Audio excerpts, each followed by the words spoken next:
This is episode 55 with Joyce King. Welcome to Spot On Insurance. Join us each week as we speak to insurance professionals, attorneys, regulators, and compliance specialists on topics ranging from improving your agency to staying on the right side of the law. Subscribe and stay informed on the effects of new trends and disruptive emerging technologies on your businesses and your industry. My guest today is no stranger to Spot On. She is the Quality Assurance Administrator for Insurance Licensing Services of America, ILSA, the U.S.'s leading regulatory compliance service company. Joyce has over 10 years' experience in insurance licensing and regulatory compliance. She provides education and consulting to ILSA's clients across the United States in licensing and affiliation.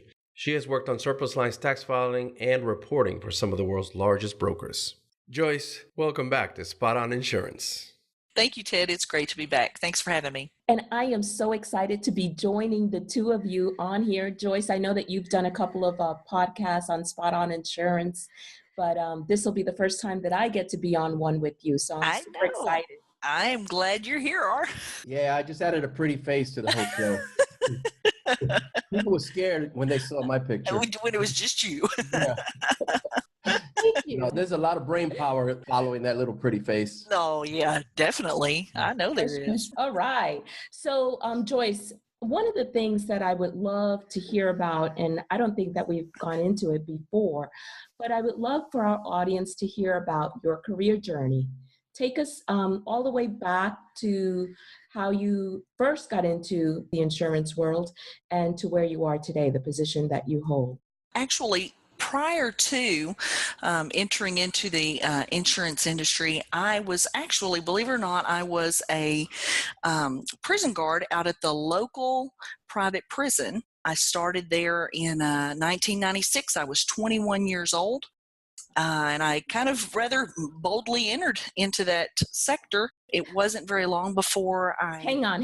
I got to interrupt you for a second. Yes. So does that mean that you had like one of those batons? What is that? What is that? What is that? Oh, a riot baton? Like a nightstick or I don't know. Been in prison. I don't know. Like what are those sticks? Like you walk around with one of those? No, we did not walk around with riot sticks. Oh, okay. We would have, small cans of mace or OC spray. Cool. Certain people that had qualified to be able to administer that could carry that. Usually it was like segregation officers, which I was for a time. Also, anybody with rank, sergeant, lieutenant. I had moved my way up to lieutenant before I left there. But yeah, that was one of the things you had to qualify for. You had to qualify to shoot a gun, to shoot a rifle, and you had to qualify for OC and CS. And that was a pretty miserable day, the day that we were sprayed with all of that stuff. Oh, yeah, I was going to ask, did you take some of it home so you could practice it on your husband? No, that was not allowed. That would have been fun, though, actually. But yeah, I was at the prison for about 9 years. Like I said, I had moved my way up to lieutenant. Ultimately, I oversaw classification of inmates, the inmate transportation department, commissary, library, mailroom, several different departments within the facility. And I also was on the ACA accreditation team to try to get us in line or in compliant with ACA accreditation standards. So just filled quite a few roles out there, but very different world, the prison. There are things I would never mention on a podcast, but things that I've seen. I've been through plenty of riots, escapes, lots of inmate fights. We've been involved in takedowns and just all kinds of different stuff like that. It's fun to reminisce. You have a walk in the park every day now. Definitely now. Completely different world. Now the atmosphere that I'm in is not even anywhere close to the same. About a month after I left the prison, I came to ILSA and applied and was hired pretty quickly. Mm-hmm. And I started here at ILSA within the annual return department, completing the annual returns with the Secretary of State offices. Within 3 months, I was asked if I would move to the surplus lines tax filing department, and I didn't want to, but I was still pretty new. I said, was it scary? It was very intimidating. That was back in 2005 when surplus lines was kind of a new thing, and vendors providing tax filing services, that was definitely a new thing. Well, So ILSA was the first one to do it. yes. Bottom line. We kind of And you were one of the pioneering guinea pigs. Absolutely. I was the second person within ILSA to even attempt tax filings and reporting, and so we had a lot of groundwork we had to cover, a lot of research, and just building up the service to what it is today. 2007, I became supervisor over the tax team, the annual returns, corporate tax filings, and surplus lines. By 2008, I was the manager.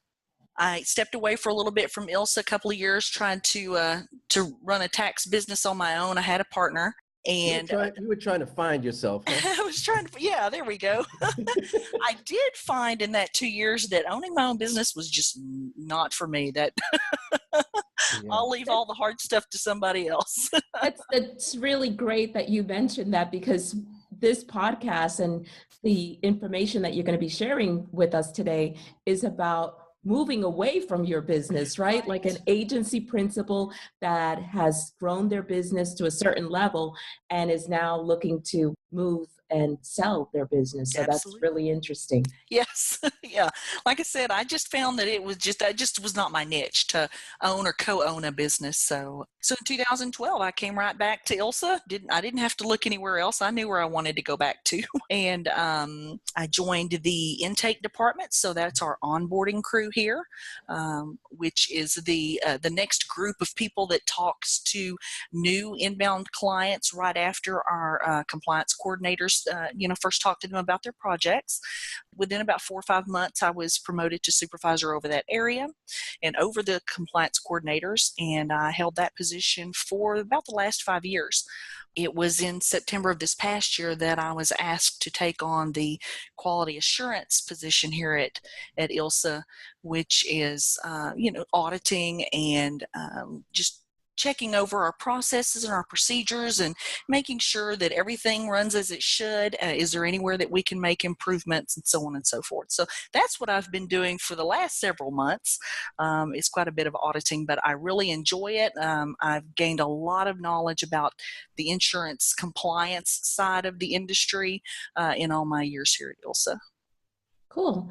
So I am really excited to jump into this because obviously, we've all known that there's so many acquisitions that are taking place in the insurance industry right now. There's been like record amounts last year, and it's still not letting up. So I would love for you to share. You've done many projects, whether they be mergers, acquisitions. You've been involved with entities, especially during the recession, that have needed to wind down. So going through that whole process, the dissolutions and all of the withdrawals. But today, I'm excited that we're going to be talking about the agency principal who's ready to sell his business. Let's say he has an entity, a company that's looking to buy his or her business, and for a lot of money. And he just wants to get his check, and I'll just say he wants to go to Puerto Ricoville with his mojito. Mojito, yes. Yeah. So what kind of, good life. I know that you can share valuable information for an agency principal. What should they start looking at? And tell me like the time frame, and you could talk about the different types of mergers and acquisitions, what you've seen, and let's take them through one scenario here. Well before anyone is kind of putting it out there that they're for sale, I would certainly advise a business owner to take a look at, there's obviously many things they need to take a look at, but compliance-wise, or speaking to compliance, to do what we just term here as a compliance review. And there are several areas that you want to do this review on, one of which being, of course, your licensing. Is your licensing in good order? Do you have all of the necessary licenses in place for the states where you currently have business? Do you have a license present for that? Not only the individual or designated producer licenses, but the agency licenses as well. Are they present? Are they in good standing? Nothing in default, nothing inactive. do you have too many? I mean, if you had nationwide licenses and you've cut away from a few states, there may be no reason to continue to keep those renewals in force. So you could look at maybe just cutting those licenses away that you don't need. There may be reasons that you want to hang on to those. You wouldn't want to give the impression that business is bad, so you're cutting away your licenses. So, I mean, there could be great reasons for keeping those in effect. But in addition to the licensing side, you want to take a look at your Secretary of State registrations. The hard and fast rule is if you're selling, soliciting, negotiating, if you're entering into that state, that Secretary of State office would expect for you to have a registration.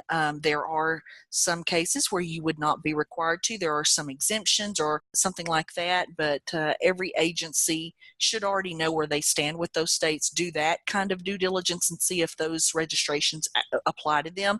And in our experience, they do.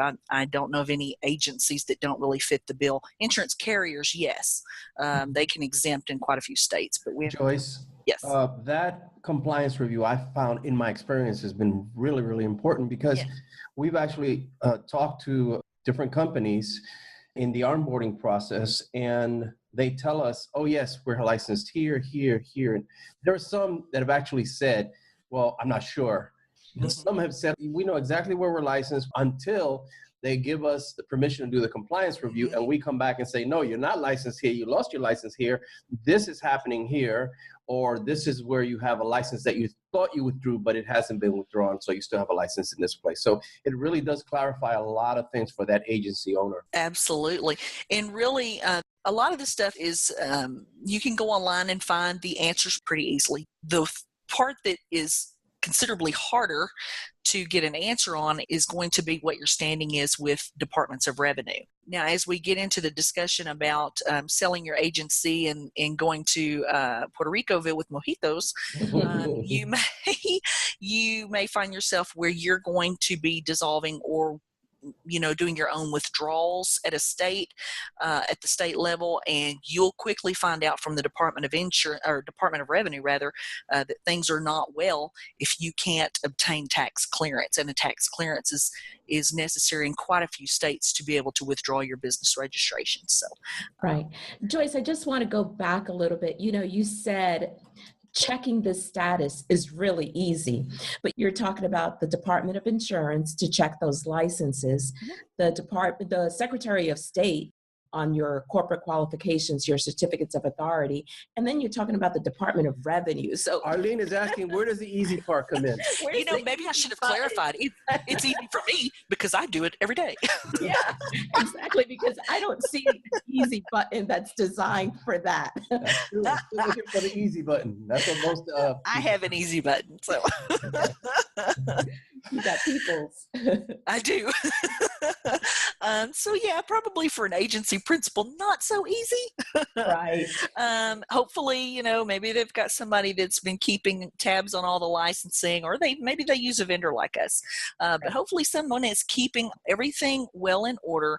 Nothing is in any kind of bad standing, and where that can definitely really hurt you at the point where you get ready to put your business up for sale is if you're in bad standing at a Secretary of State. It is entirely possible that would show up on a D&B, a Dun & Bradstreet report, and anyone that's going to be looking at purchasing your agency would almost certainly, that's one of the things they're going to do is pull a D&B report on you.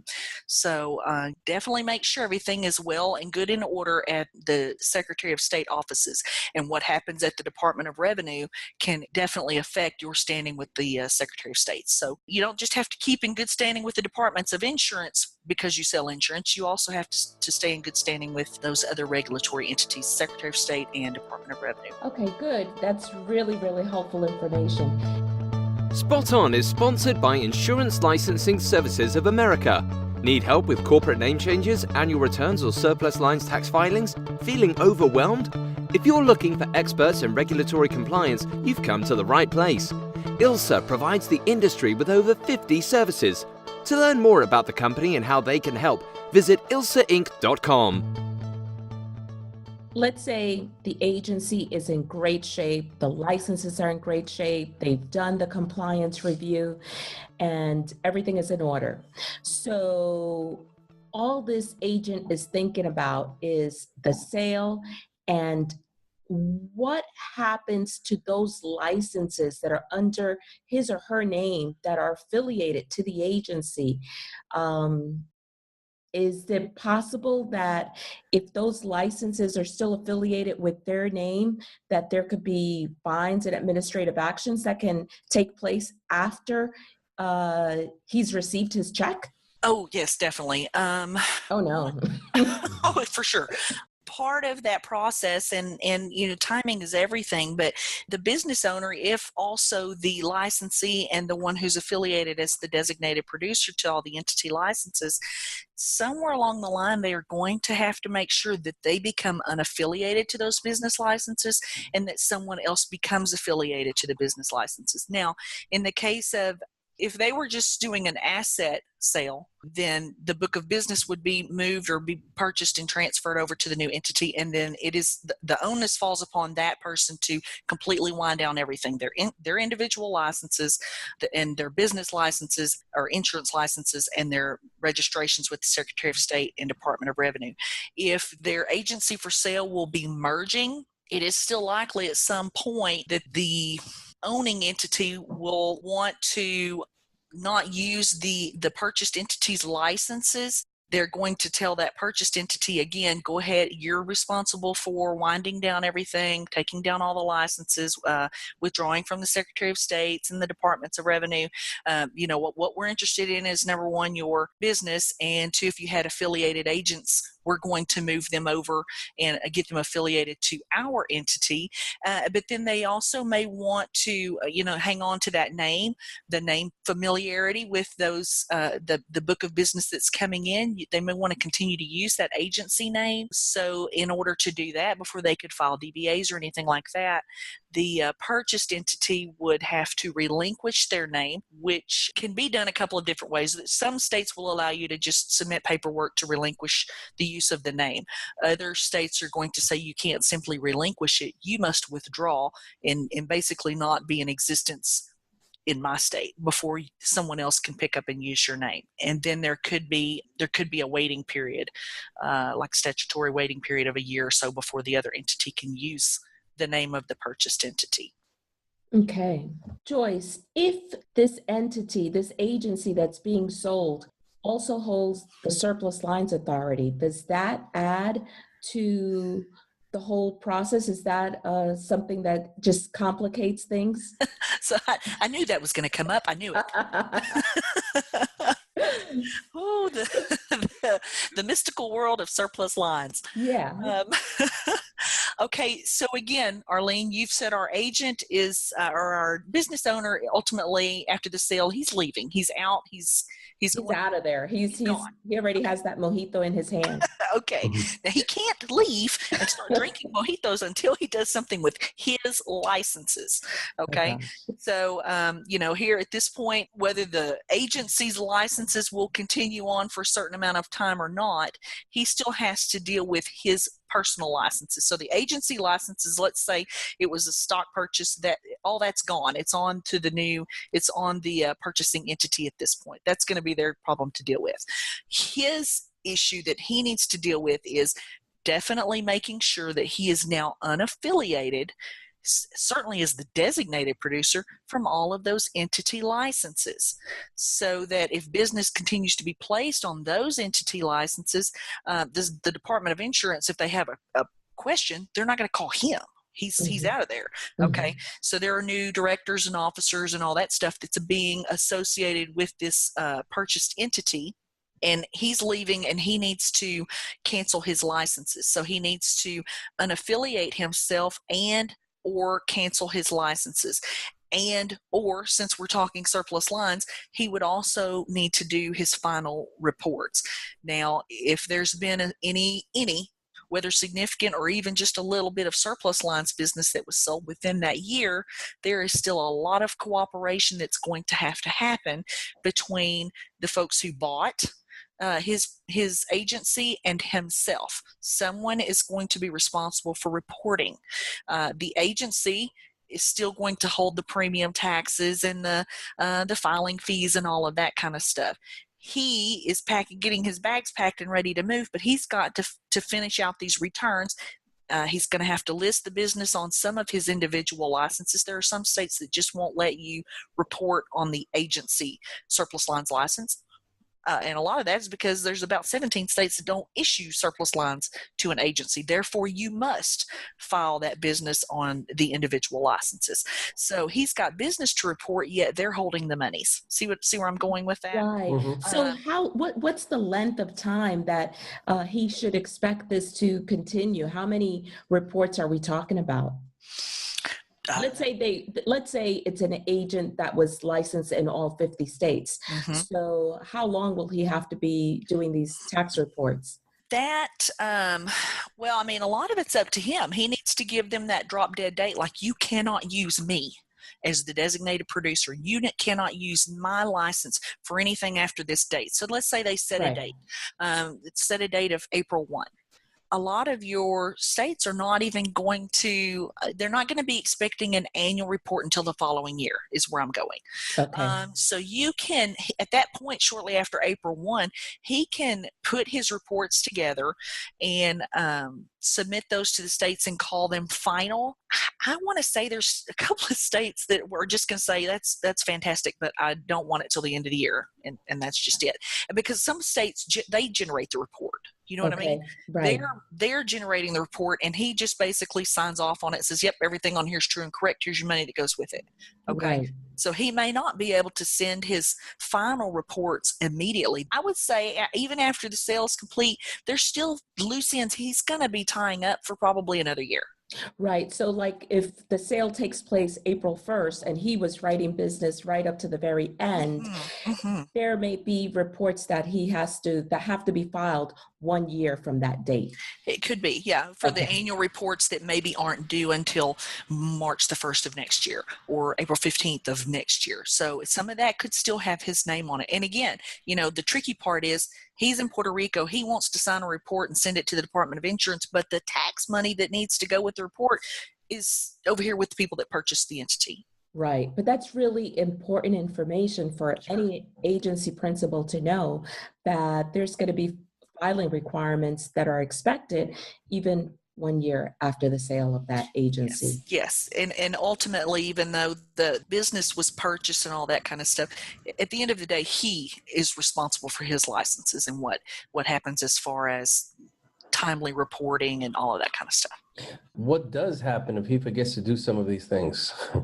Fines, penalties, and administrative actions. Just in a nutshell, I mean, that's it. You go ahead and expect it. And some states will issue those fines. They accrue daily, $25 a day, $50 a day if he doesn't file on time. So let's say he's getting ready to go through with this sale. What steps should he take? Should he tell them, hey, you can use my license for a set amount of time? Tell them you can't use my license at all? Or, he might have sent a notice already to the reporting agencies that he's going to be out of there. What should he do? If it were me, I would never say you can use my license for a certain amount of time. Absolutely not. That needs to be made clear. As of said date, we're done with me. I am done being the designated producer. I am done with any surplus lines for any business, for that matter, written on my licenses. And on that day, it reverts over. There needs to be a plan. There needs to be an action plan in place. And when that date comes around, these little cylinders need to start falling pretty quickly. Some states will allow you to have 2 DPs at one time. So I would certainly attack those states first, go ahead and list our new guy. And then when the date comes, then we remove the owner that's going to Puerto Rico. Now, some states will only allow 1 designated producer at a time. So they're in that, I don't know, if I had to guess, there's probably 11 or 12. So those that might be a little bit more tricky, may have to be a smaller time frame to work with and be very precise. Like, as of this day, this guy takes over and this guy leaves. That's how it is. But you can report those things to the state like that. So it's not enough for them to tell the guys that they're selling the agency to, that they're leaving, they have to then as well report to the states, but not just one place in the state, but 3 or 4 different agencies to make sure they actually close their licenses and all business under their name. And I'm saying his licenses, because if he is sold, like I said, if it was a stock purchase, they've bought pretty much everything. They even have rights to the licenses. So the agency licenses can move over. It's just going to have to almost immediately be have a new designated producer named so that he can unhinge himself completely. Okay. Joyce, in your dealings, have you found some great states that have, helped you through this process, and some insurance department personnel that have just been outstanding to work with on these matters? Well, I mean, not just mergers and acquisitions, but off the top of my head, I can think of 2 wonderful, wonderful people in 2 different states that I just go to for everything, and they are so helpful. California, there is a very lovely lady named Lisa Haley that works in business licensing section, the agency licensing section, and she is just fantastic. And then in the great state of New York at Elaney, and you guys know him, Mr. Eugene Nunciata. He is phenomenal. He is, I mean, his whole job is about educating brokers, surplus lines brokers, giving them as much information and as much useful tools as they can have so that they can do their job and not get in trouble. So he is just always on top of providing information and education. And yeah, I mean, if I had to brag on anybody, those 2 come to mind immediately. Yeah, we've known Gene for a long, long time, way over 10 years. Yes. We were just hanging out with his buddy just about a week ago or so at one of the insurance conferences. Really? Yeah. And Brian is the same way. I mean, these guys at Elania are pretty amazing. He was telling us the other day that when people call him, he'll say, hey, if for whatever reason you're not happy with anything that's going on here, if we did not do what we said we were going to do for you, give me a call and let me know, because I will be on it right away and I will make sure it gets done. I mean, these guys are on top of it, and they're characters. They're wonderful to spend time with. They've got great sense of humor, and they know the business. And they really take their role as advocates for the brokers very seriously. They're awesome. Yes. They're awesome. Yes, definitely. One other thing, Joyce, what type of advice could you share with someone that's out there that's just thinking about joining the insurance industry or has just recently joined the insurance industry? Well, of course, all I could advise on would be from the compliance side of things, but to that person, I would just say be prepared to do a lot of research, do a lot of your own due diligence. Just get in there, get into some statutes, get out there on the state websites, look some stuff up, firm up those rules for yourself, but look at the big picture. Don't just think of it, if you're going to enter a state, don't just think of it, well, I got to go get licensed at the Department of Insurance so we can sell business. There's so much more to it than that. Just try to approach everything from the largest scale of compliance that you can, not the minimum, what you think are the minimum requirements, because you could miss it. You know what I mean? Some of the struggles that I face here and that I have faced since I've been here is not understanding Department of Insurance rules or dealing with anyone at the regulatory entities. It's actually been dealing with some clients who their thought is, compliance is such this tiny little role in everything that I do, and I want to give it just this little bit of effort and throw just this little bit of money towards it, and that's how they get in trouble. Joyce, we have this little thing that we not like to bring onto the podcast now, and it's called Beam of Light. We know there's a lot of young people that are listening to the podcast, and a lot of them are either thinking about entering the insurance industry, that's why they're listening to Spot On Insurance, or they've just recently jumped into the insurance industry. So you've been around now for a bit of time in the insurance industry. What type of advice could you share with someone that's out there that's just entering? enter with the expectation of always learning new things, of never ceasing to grow in different aspects of this industry, and really with the focus on compliance being always strive to just learn more and more and more, see how those pieces fit together. To me, I take every client that comes in here with this particular project, and it's like putting a puzzle together. I enjoy it so much. They come to me and they know what they need. They know what the end result should be. I want to sell in these states, and that's what matters to them. But for us, what matters is showing them every little piece that goes along with it, and just putting all those puzzle pieces together and showing them that big picture. This is what it's going to take for you to be completely compliant and be able to go out and do what you want to do. So all that to say, just always strive to learn more and more and more, and how to put all those pieces together. Well, this is a good segue for our Spot On Circle of Professionals who might be listening right now, and some of them are interested in getting in touch with you, possibly because of all the wonderful information you've shared with us. How do they get in touch with you? Oh, sure. It's I am at, of course, you can go online and check us out at ilsainc.com. You can reach me right here at my desk at 254-729-6127, or feel free to email me any questions or comments you may have. It's j.king@ilsainc.com. Joyce, you were a delight. Really enjoyed the conversation. Thank you so much, Joyce. What fun we had. Thank you. Now, next time you go to New York, I want an invitation. We'll give you a call, Joyce. All right. Thank you both. Visit spotoninsurance.com, where you'll discover an ever-growing library of podcasts, videos, articles, and online tools by professionals for professionals to enhance your insurance education. By the way, that's where you'll also find our podcast notes and bonus resources. Please don't forget to click the iTunes link to rate and review, and let others know what you think of Spot On Insurance. Thank you for joining us, and we'll catch you next week.